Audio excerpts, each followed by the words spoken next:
In the early 20s, aeronauts strove to perfect a strange windmill on wheels called the helicopter. This French model flew for only a few precarious moments and never got as high as an elephant's eye. Yet its achievement was a new world record and an important advance in aviation.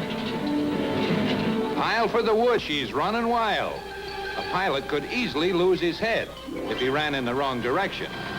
Early helicopters were dangerous. Careful, men. Watch out for tricks. In Detroit, the first umbrella helicopter makes its bow. As light as lead and cast iron could make her, this undergrown carousel was supposed to jump into the air. Try this on your next hangover.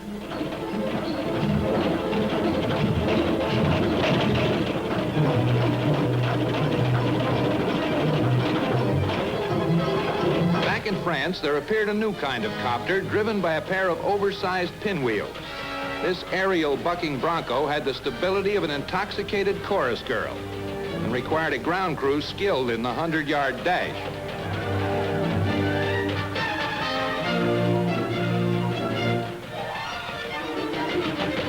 A gas bag and a pilot were added for control. Some control. Just let her loose, and where she goes, nobody knows.